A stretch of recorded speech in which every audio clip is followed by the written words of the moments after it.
সুপ্রিয় দর্শক, আসসালামু আলাইকুম। সবাইকে স্বাগতম জানাচ্ছি আজকের গুরুত্বপূর্ণ সংবাদে। প্রথমেই জানিয়ে দিচ্ছি সংবাদ শিরোনাম। শুধু যুক্তরাষ্ট্র নয়, গাজা যুদ্ধে ইসরায়েলকে যেভাবে অস্ত্র জুগিয়েছে ভারতসহ 51 দেশ।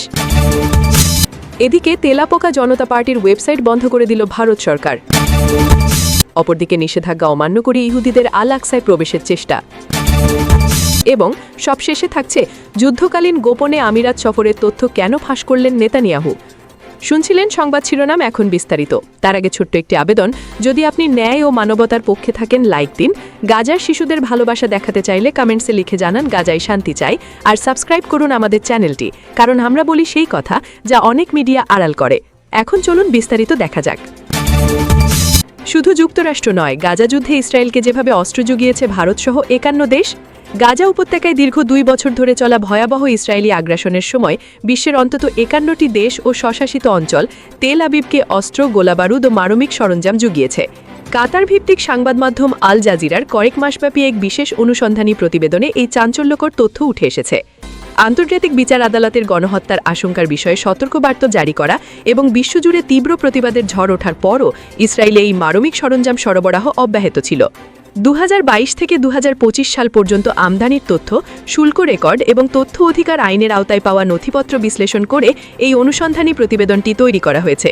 এতে দেখা গেছে 2023 সালের অক্টোবর থেকে 2025 সালের অক্টোবর পর্যন্ত যুদ্ধ চলাকালীন সময়ে ইসরায়েলে মোট 2603টি সামরিক চালানের মাধ্যমে 3.22 বিলিয়ন শেকেল বা প্রায় 88 কোটি 56 লাখ মার্কিন ডলার সমমূল্যের সামরিক পণ্য প্রবেশ করেছে। সবচেয়ে উদ্বেগের বিষয় হল এই মোট মূল্যের 91%ই ইসরায়েলে পৌঁছেছে 2024 সালের জানুয়ারি মাসে আইসিজের ঐতিহাসিক অন্তর্বর্তীকালীন আদেশের পর। প্রতিবেদনে দেখা যাচ্ছে ইসরায়েলে সামরিক সরঞ্জাম সরবরাহকারী শীর্ষ 5টি দেশ হল যুক্তরাষ্ট্র, ভারত, রোমানিয়া, তাইওয়ান ও চেক প্রজাতন্ত্র। এর মধ্যে একক দেশ হিসেবে যুক্তরাষ্ট্র মোট সামরিক আমদানির 42% বেশি সরবরাহ করেছে। দ্বিতীয় স্থানে থাকা ভারত জুগিয়েছে 26%। ভারতের ক্ষেত্রে শুল্ক নথিতে দেখা গেছে দেশটির বেসরকারি ও যৌথ মালিকানাধীন প্রতিষ্ঠানগুলো ইসরায়েলি প্রতিরক্ষা বাহিনীর জন্য ভারী কামানের গোলার বডি, বুস্টার পেলেট এবং বিস্ফোরক সামগ্রী রপ্তানি করেছে। এছাড়া ইউরোপীয় ইউনিয়নের মাধ্যমে ইইউ সদস্য রাষ্ট্রগুলো সম্মিলিতভাবে ইসরায়েলের মোট অস্ত্র আমদানির প্রায় 19% জন্য দায়ী।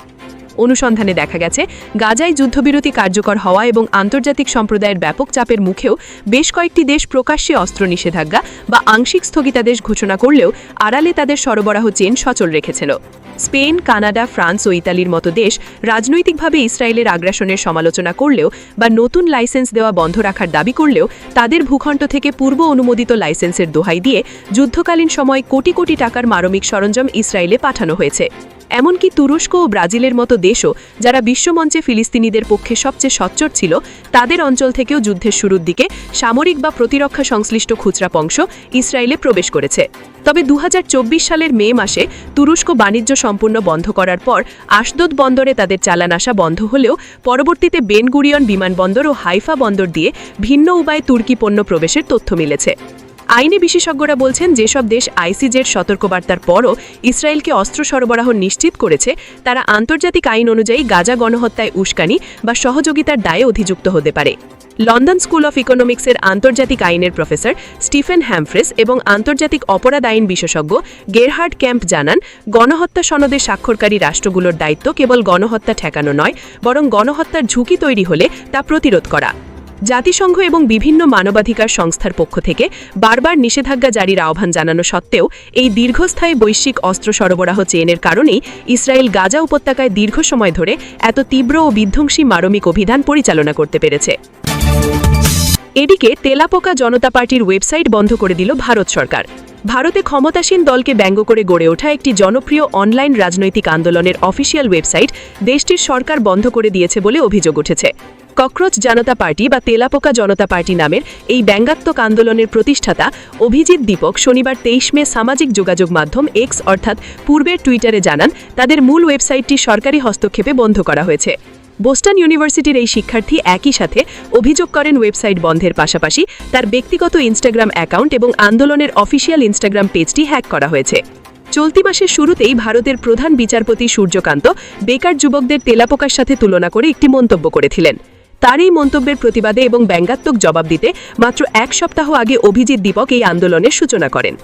প্রধান বিচারপতি অবশ্য পরবর্তীতে তার বক্তব্যের ব্যাখ্যা দিয়ে বলেন তার মন্তব্যটি কেবল জাল সার্টিফিকেটধারী ব্যক্তিদের উদ্দেশ্য করেছিল এবং ভারতের যুব সমাজই মূলত উন্নত ভারতের মূল ভিত্তি। তবে এই ব্যাখ্যা সত্ত্বেও জনমনে তৈরি হওয়া ক্ষোভকে কাজে লাগিয়ে দীপক ভারতের প্রধানমন্ত্রী নরেন্দ্র মোদীর দল ভারতীয় জনতা পার্টির নামের সাথে মিল রেখে ব্যঙ্গাত্মকভাবে ককরোচ জনতা পার্টি বা সিজেপি গঠন করেন। মাত্র এক সপ্তাহের মধ্যে এই অনলাইন আন্দোলনটি অভাবনীয় জনপ্রিয়তা লাভ করে। সাইবার আক্রমণের শিকার হওয়ার আগে দলটির ইনস্টাগ্রাম পেজের ফলোয়ার 22 মিলিয়ন বা 2 কোটি 20 লাখের ছাড়িয়ে যায়। এটি বিশ্বের বৃহত্তম রাজনৈতিক দল বিজেপির অফিসিয়াল ইনস্টাগ্রাম ফলোয়ার সংখ্যার দ্বিগুণও বেশি। দীপক দাবি করেছেন গত 7 দিনে প্রায় 10 লাখ মানুষ তাদের এই আন্দোলনে যোগ দিয়েছেন। শুধুমাত্র অনলাইন ব্যাংকের মধ্যে সীমাবদ্ধ না হয়ে এই আন্দোলনটি এখন ভারতের একটি বড় রাজনৈতিক ইস্যুতে রূপান্তরিত হয়েছে। ভারতের বর্তমান শিক্ষামন্ত্রী ধর্মেন্দ্র প্রধানের পদত্যাগের দাবিতে সিজেপি একটি অনলাইন পিটিশন চালু করে, যেখানে ইতিমধ্যে 6 লাখ মানুষ স্বাক্ষর করেছেন। সম্প্রতি দেশটিতে সরকারি মেডিকেল পরীক্ষার প্রশ্নপত্র ফাঁসের অভিযোগ ওঠায় পরীক্ষাটি বাতিল করা হয়, যার ফলে দেশজুড়ে তীব্র ছাত্র আন্দোলন ও বিক্ষোভ শুরু হয়।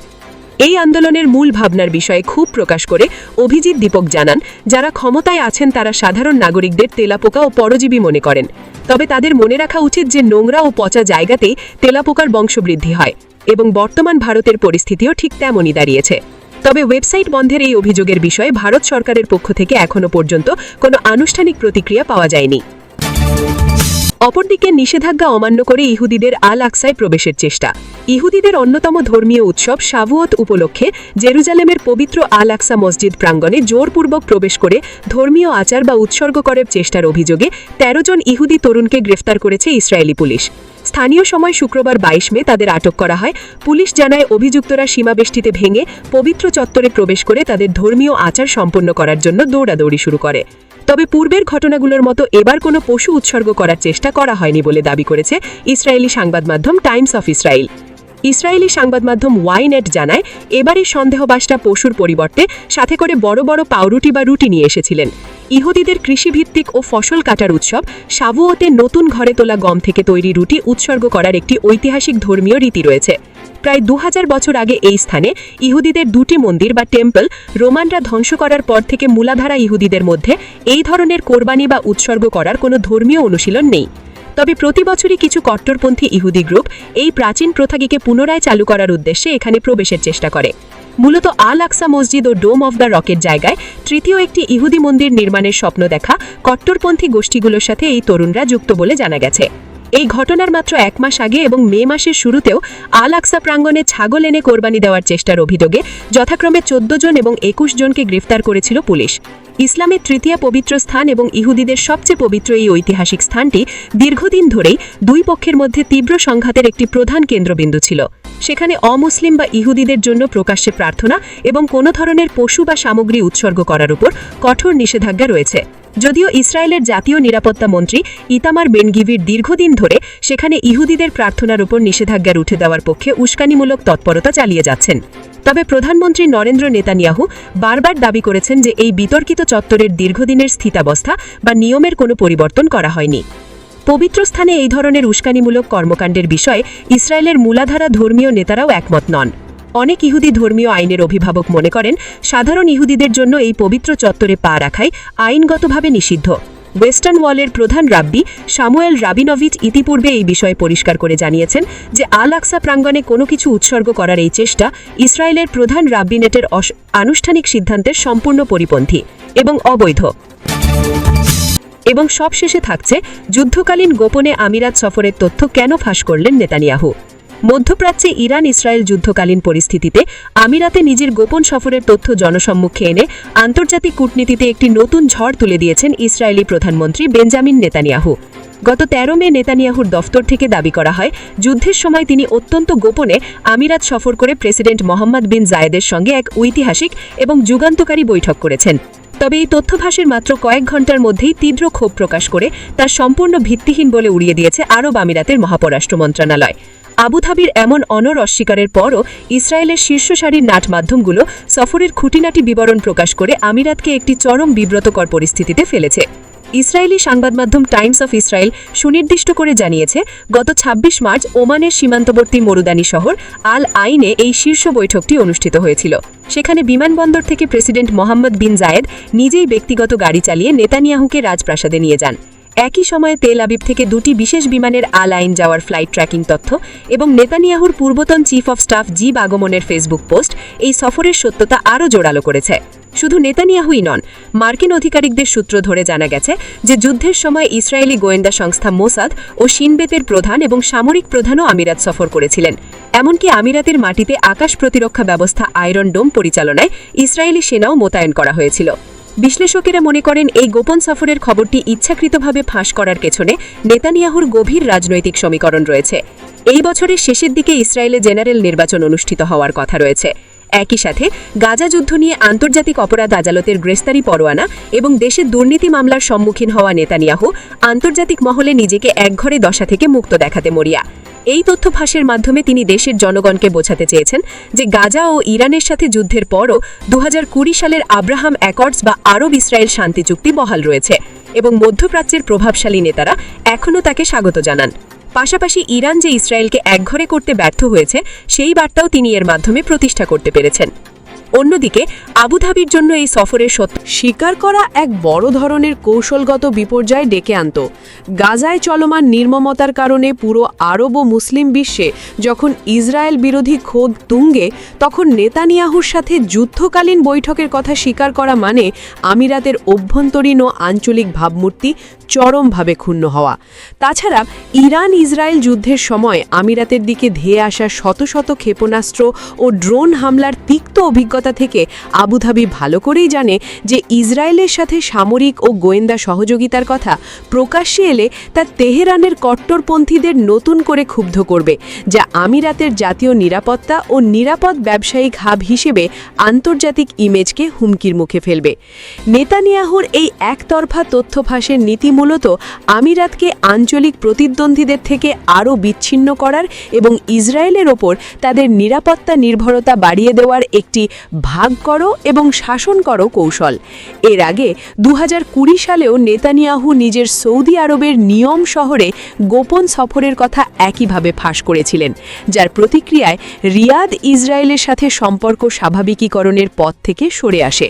আবুধাবির সঙ্গে ইসরায়েলের প্রাতিষ্ঠানিক সম্পর্ক অনেক গভীর হলেও নেতানিয়াহুর এই অভ্যন্তরীণ রাজনৈতিক স্বার্থের খেলার পর আমিরাতের নীতি নির্ধারকদের মনেও এখন প্রশ্ন উঠতে শুরু করেছে যে ইসরায়েলের সাথে এই বন্ধুত্বের মাসুল শেষ পর্যন্ত তাদের কৌশলগত স্বায়ত্তশাসনকে ঝুঁকির মুখে ফেলছে কিনা।